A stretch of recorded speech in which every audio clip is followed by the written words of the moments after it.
अभी हाल ही में पाकिस्तान ने अपने JF-17 बांग्लादेश को ऑफर किए, तो अब बांग्लादेश के MP खुद अपने ही देश को क्रिटिसाइज करने लग गए, कहने लग गए कि हमारे देश में तो गैस तक नहीं है, अगर गैस है तो गैस में पकाने के लिए चावल तक नहीं है। इतनी ज़्यादा बदतर से हालत हो चुकी है। आखिरकार क्या हो गई ये पूरी बात, क्यों ये भड़क गए और बांग्लादेश के ऊपर से अब क्या रिएक्शन निकल कर आया, मैं आपको आगे इस वीडियो बताऊंगा। भारत की एक कंपनी ने इतना खतरनाक भार्गवास्त्र बना दिया, इन्होंने अब लिटरली क्लेम कर दिया अमेरिका के पास भी इस तरह का सिस्टम नहीं है।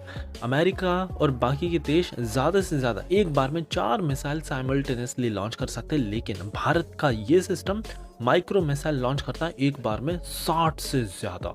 अब ये सुनकर डेफिनेटली पूरी दुनिया शॉक रह गई है। क्या है इसके फीचर्स, वो भी मैं आपको किस वीडियो बताऊंगा। DRDO ने रिवील कर दिया अपना हाई पावर माइक्रोवेव वेपन।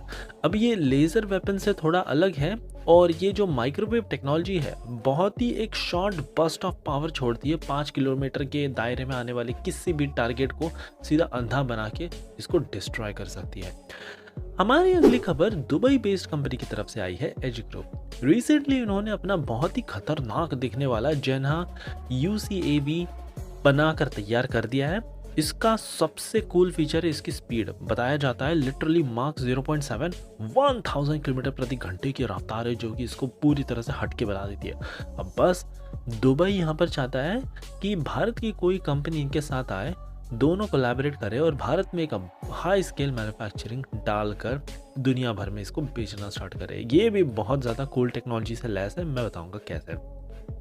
और फाइनली जानिए कैसे रशिया ने जो भारत को लोकल सुकोई सुपर जेट 100 के प्रोडक्शन की ये जो ऑफर दिया था, तो अब हमारे फॉर्मर इंडियन एयरफोर्स के ही पायलट कह रहे हैं कि ये भारत का अभी तक का वर्स्ट प्लान हो सकता है अगर हम इनके साथ एरोप्लेन्स बनाने लग गए तो।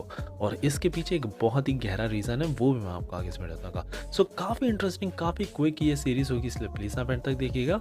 सीधा बढ़ते हमारी पहली खबर की तरह से जो आ रही है, बांग्लादेश को मिलने जा रहे हैं पाकिस्तानी JF-17 के पिच के ऊपर से। अब मैं आपको बता दूं दोस्तों, पाकिस्तान ये वो देश है जो अपने सस्ते फाइटर जेट्स दुनिया भर के ऐसे छोटे छोटे देशों को चिपकाने में लगाए जिनका डिफेंस बजट इतना ज़्यादा स्ट्रांग नहीं है। इनमें प्रॉब्लम ये है कि भले ही ये सामने से दिखते सस्ते हैं, लेकिन इनके पीछे का कॉस्ट, जो हिडन कॉस्ट है, वो बहुत ज़्यादा है। फॉर एग्जांपल ये इतने ज़्यादा उड़ नहीं पाते, इनका मेंटेनेंस काफ़ी हाई रहता है, स्पेयर पार्ट्स मिलना भी थोड़ा मुश्किल सा हो जाता है। लेकिन उसके बावजूद भी अब इन्होंने बांग्लादेश को ऑफर कर दिया। अब बांग्लादेश में ऐसा सीन हो गया कि इनके बांग्लादेशी नेशनलिस्ट पार्टी के जो MP है, ये क्रिटिसाइज़ करने लगा है कि बांग्लादेश में गैस तक तो है नहीं, और अगर गैस भी है तो गैस में पकाने के लिए चावल तक तो है नहीं। ऐसी हालत है और बांग्लादेश चला फाइटर जेट्स खरीदने पाकिस्तान से, और वो भी इनके सस्ते फाइटर जेट्स।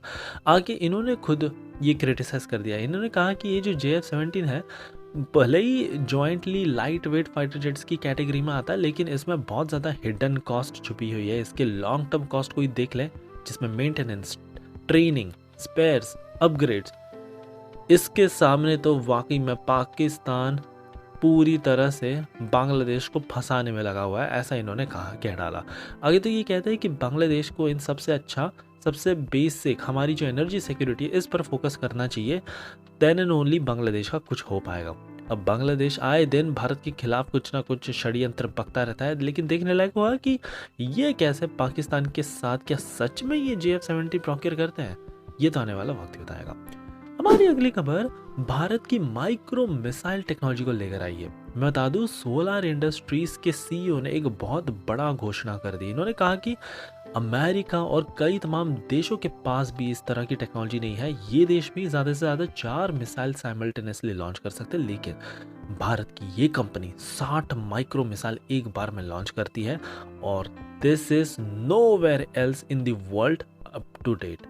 मैं बता दूं, ये इतनी ज़्यादा खतरनाक है कि सबसे पहले तो ये लो फ्लाइंग अनमैन्ड एरियल टारगेट को अपना शिकार बना दिया है। अब ये पूरे सिस्टम में 2 लेयर का एंगेजमेंट आर्किटेक्चर कंपनी ने डाल रखा है। पहला तो है सीधा अनगाइडेड, धूड़ धूड़ ऐसे फायर करती है माइक्रो रॉकेट्स, पूरा फ्रैगमेंटेशन एक डेंस जोन बना देते हैं, और मान लीजिए अगर दुश्मन देश अपनी एक बड़ी फौज छोड़ दे ड्रोन्स की, तो ये इसको कभी पार ही नहीं कर सकती। दूसरा है इसका पूरी तरह से गाइडेड वर्जन जो इजीली किसी भी टारगेट को पिन पॉइंट एक्यूरेसी के साथ मार गिरा सकती है।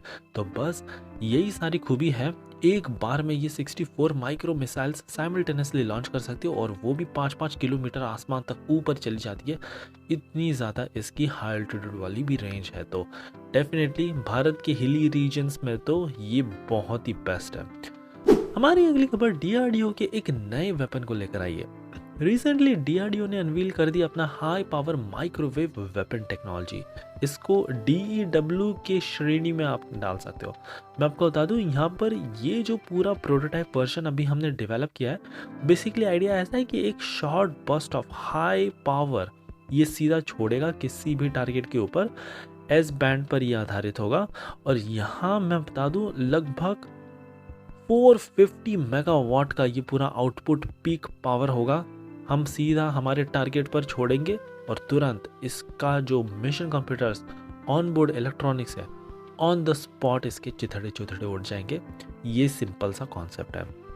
आगे हमने ये भी प्लान किया है कि जो बड़े बड़े रॉकेट्स रहते हैं इनको हाई एल्टीट्यूड तक ले जाना बड़ा मुश्किल होता है, तो क्यों ना अब हम भारत इसी तरह की फौज बना दे और सीधा हमारे बॉर्डर इलाकों तक लैस कर दें। ये हमारा एक अनबीटेबल एयर डिफेंस सिस्टम की तरह भी काम करेगा। हमारी अगली खबर यूएई बेस्ड कंपनी की तरफ से आई है। इस यूएई बेस्ड कंपनी का नाम है एज ग्रुप। रिसेंटली इन्होंने अपना जेनहा यूसीएवी रिवील कर दिया है और अब ये भारत की डिफेंस कंपनी के साथ पार्टनरशिप करके भारत में एक हाई स्केल मैन्युफैक्चरिंग डालना चाहते हैं सो दैट ये दुनिया भर में बेच सके। बता दो इसकी क्या खास बात है। सबसे पहले तो ऑफ कोर्स दुबई की कंपनी है तो इनका फोकस रहता है स्पीड और स्टेल्थीनेस का यहाँ पर अच्छा खासा ध्यान रखा गया है। इसका जो ओवरऑल रेडार क्रॉस सेक्शन बहुत ही कम है और मार्क 0.7 की स्पीड है। इनफैक्ट कंपनी तो दावा कर रही है कि 1000 किलोमीटर प्रति घंटे की रफ्तार को भी ये इजीली पार कर सकती है। यही दो सबसे बड़ी चीज़ें हैं जो इसको पूरी तरह से आउटशाइन कर देती है compare to any other drone. इसके अलावा एक और सबसे इम्पोर्टेंट है इसका high take off weight capacity. 4000 kg तक के किसी भी प्रकार के डिफेंस हथियार को इजीली ले जाकर दुश्मन पर बरसा सकता है। तो बस अब ग्लोबल यूसीएवी के मार्केट में भारत और दुबई दोनों मिलकर काम करना चाहते हैं ग्लोबल डोमिनेशन के लिए। हमारी फाइनली आखिरी खबर सुकोई सुपर जेट को लेकर आई है। आपको बताइए होगा रशिया ने भारत को ऑफर किया है कि भारत और रशिया दोनों मिलकर सुकोई सुपर जेट 100 का प्रोडक्शन कर सकते हैं। लेकिन अब यहाँ पर भारत के कई तमाम और इनफैक्ट रिसेंटली अब यहाँ पर फॉर्मर इंडियन एयरफोर्स के पायलट तक कह रहे हैं कि ये आइडिया इतना भी खास नहीं हो सकता।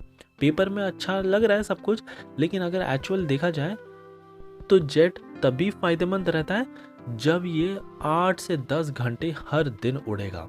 लेकिन ये जो सुखोई का सुपर जेट है इसका ट्रैक रिकॉर्ड है लगभग 40% ही बेयरली अवेलेबल रहता है और स्पेयर पार्ट्स में भी दिक्कत आती है। प्लस इसका मेंटेनेंस ये बहुत ज़्यादा बॉटलनेक क्रिएट करता है और इसके ऊपर से अब तो यूरोपियन यूनियन ने भी इसके जो सर्टिफिकेशन से वो सस्पेंड कर रखे हैं। बहुत सारे चैलेंजेस है, देखने लायक हुआ कि भारत कैसे पिवट करता है इन चैलेंजेस के थ्रू। सो ये थी हमारी कमाल की न्यूज़ सीरीज दोस्तों। आई होप आपको आज की सीरीज पसंद आई होगी और एज यूजुअल प्लीज़ एक लाइक करना मत भूलेगा आप ऐसे कमाल का सपोर्ट दिखाने के लिए।